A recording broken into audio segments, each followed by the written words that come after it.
پوځیان څوک ته او څه یې کړي دي. دغه ښځې په جنسي فکر ځوانان په لایف خبرو تېروستل، ویل به یې لایف راځم نو ځوانانو به لایکونه او کمنټونه ورخوشي کول. اول دغه لایف بیا ښځو سره لایف غیر اخلاقي کار دی او بل د دې ښځې موخه د منظور پښتین او ټول افغانانو بدنامول و چې د آی اس آی په مرسته یې دا لوبه پر مخ وړله. فوزیه احمدزی کله نوم پښتین فوزیه او کله فوزیه ستانکزی یادوي، خو ربه شو اصلي موضوع ته چې دغه فوزیه څوک ده او څه یې کړي دي. فوزیه احمدزی چا چې تېره شپه قرآن کریم ته اور واچوه ځان د افغانستان د پکتیا احمدزی بولي. څه وخت وړاندې ځان د فوزیه ستانکزی په نوم ټولنیزه رسنۍ کې معرفي کړی و.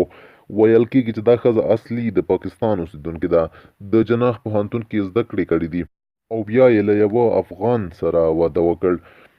خو د افغان سره له واده کولو څو کاله وروسته یې د افغان خاوند څخه طلاق واخیست او یو پنجابي ورته ویلي و چې له ما سره واده وکړه او افغان خاوند څخه طلاق واخله نو امریکا ته دې غواړم. همغه وه چې یو پنجابي سره یې واده وکړ او امریکا ته ولاړه.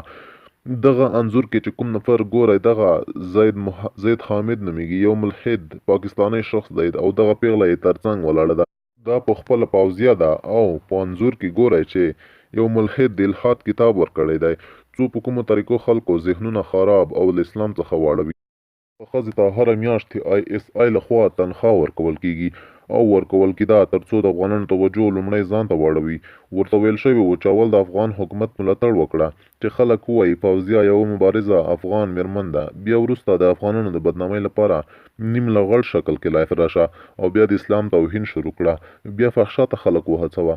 افغانانو لږ راویښ شئ، دوست دښمن وپېژنئ، نور حقایقو لپاره له موږ سره اوسئ.